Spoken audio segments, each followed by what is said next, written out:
Assalamu alaikum. This is Haroon. Welcome to a special video where I want to talk about books. Since it's World Book Day, a few people have been in touch asking about what it means and should they really be thinking about reading books. Many people, unfortunately, don't have a habit of reading books. So I wanted to share some benefits, if I may, of reading books. First and foremost, as Muslims, we know that when the first revelation came to the Prophet Muhammad, peace be upon him, the first word, which was a verb, was iqra, which means to recite or to read. And so the Prophet, peace be upon him, was ordered very early on to recite iqra bismi rabbika alladhi khalaq. Read in the name of your Lord. So reading is part of our tradition. And in fact, one of the greatest contributions of many of Islamic civilization is the fact that we have produced scholarship, books, literature, knowledge. This is very much part of what it means to be a Muslim.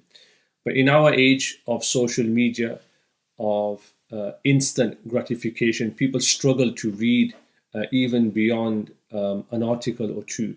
So I want to think about what it means to read and some of the benefits that come out from reading.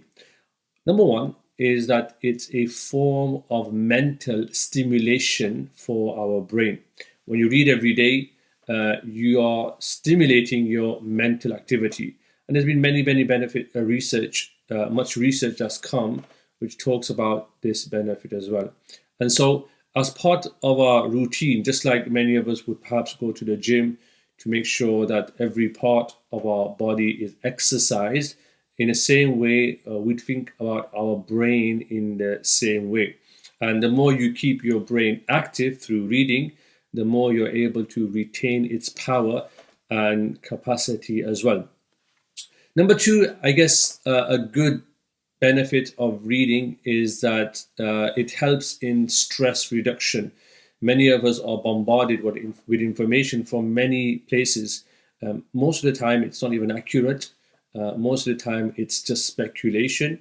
And so everyday concerns keep bothering us. So you need something to divert your mind. So reading gives you that mental space to occupy yourself with something much more interesting. And often, if you have a very good book, it can really become a really useful form of distraction. For example, when you read a great story, all your stress seems to slip away. And so this is very important. Of course, for the Muslims, we read the Quran. But for many of us, when we read the Quran, we don't really understand. So perhaps trying to understand what the Quran is saying, for example, or just reading really good literature. Maybe in some future video, we'll recommend some books that you can read as well. Number three, and one of our main reasons for learning knowledge is really for knowledge enhancement. Since the onset of civilization, we've grown and developed mentally. And many learned scholars, many intellectuals give credit to the fact that they learned and read so many books. Okay, and so reading books is really important, ever more than it has been in any point in human history, because we have so much knowledge at our fingertips and so much knowledge out there. So really, we should be engaging in reading, and there are many types of books that you can read, of course, and one just needs to start somewhere that they are interested in. And just a tip for really beginning to read is that one should not read something that's too difficult. Read something that you can get your teeth into, that you can read, and then slowly build up to more complex texts as well.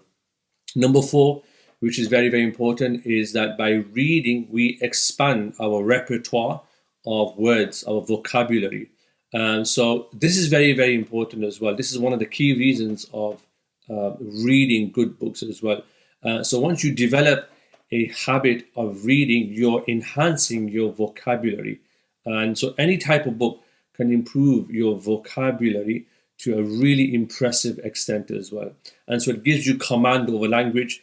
And as Muslims, we're supposed to be masters of language, not just the Arabic language or Urdu or Farsi, Persian, but also English. We're supposed to be people who really know English better than anybody else as well. Number 5 is that reading improves your memory. It's a great exercise for your brain, and your brain is forced to remember information, names of characters in the book, dates that are mentioned in the book, trying to keep track of what's going on inside the book, really forces your brain to really work hard. And so we're able to recall things very much more better once we start to read books as well.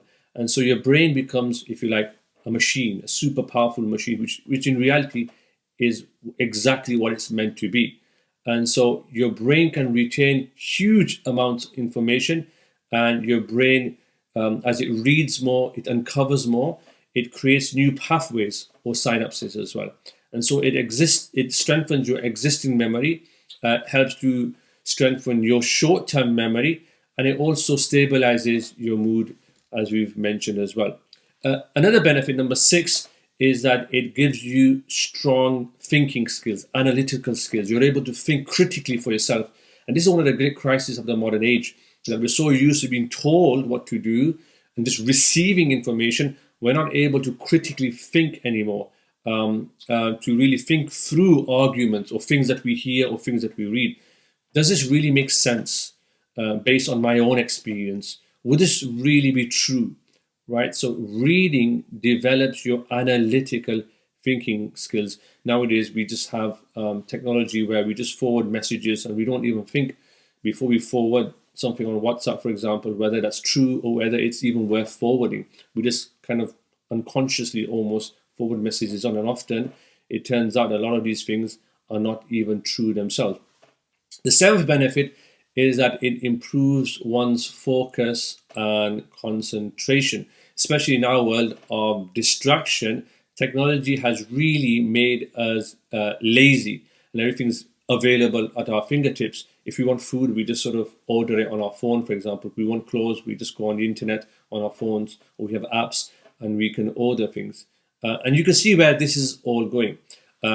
But what reading really does, it focuses you. It makes you want to focus. Your brain and your eyes have to really focus. You need a quiet room so that you can keep yourself occupied. So keep 20 minutes, 30 minutes at least every day where you're just reading quietly a really good book as well. And you'll find that you're better at being able to focus and concentrate. Number 8 is being better at writing or typing. So the more you read, the more you'll improve in your writing skills, even in your conversational skills as well, because you have a greater repertoire, you have more words, vocabulary that you can now use to write what you need to communicate to fellow human beings as well. And so this is very, very important. The more you read, the better your writing skills will become as well. I guess another one which is really important, number 9, is that reading gives you a sense of tranquility, calmness, just getting away from the hustle and bustle of everyday distractions. Books give you sort of a welcome distraction from all of that as well.